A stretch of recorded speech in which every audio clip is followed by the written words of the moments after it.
Assalamualaikum warahmatullahi wabarakatuh. Pada kesempatan ini kita akan bersama-sama belajar tentang modus, yang merupakan materi pembelajaran untuk kelas 12 SMK. Modus merupakan nilai data yang paling sering muncul. Perhatikan contoh berikut. Kita diminta menentukan modus dari data. Yang pertama adalah 5, 8, 6, 9, 7, 6, 8, 6, 7. Nilai berapakah yang paling sering muncul? Ya, nilai yang paling sering muncul adalah 6, yaitu muncul sebanyak 3 kali. Maka, modus dari data tersebut adalah 6. Selanjutnya, untuk contoh nomor 2, diketahui data 8, 6, 6, 5, 9, 9, 8, 7, 9, 6. Nilai berapakah yang paling sering muncul?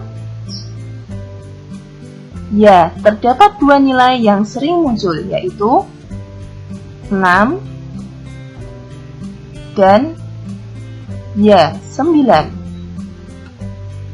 Maka, modus untuk data tersebut adalah 6 dan 9. Selanjutnya, bagaimanakah cara untuk menentukan modus dari data berkelompok?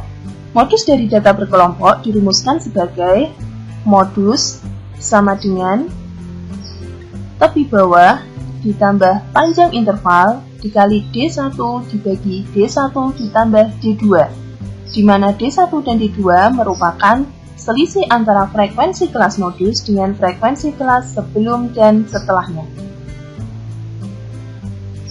Perhatikan contoh berikut. Kita diminta menentukan modus dari data pada tabel. Bagaimana cara menentukannya?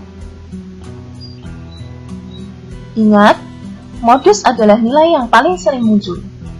Pada tabel distribusi frekuensi, nilai yang paling sering muncul dapat kita lihat pada kolom frekuensi.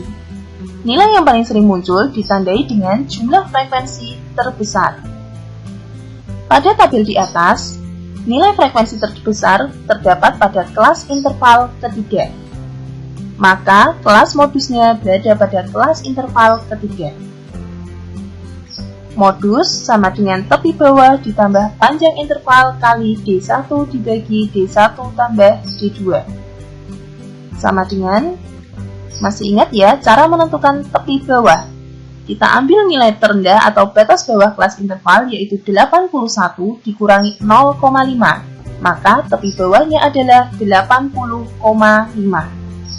Ditambah panjang interval. Panjang interval dapat ditentukan dengan mengurangi atau mencari selisih batas bawah atau batas atas kelas-kelas interval yang berdekatan.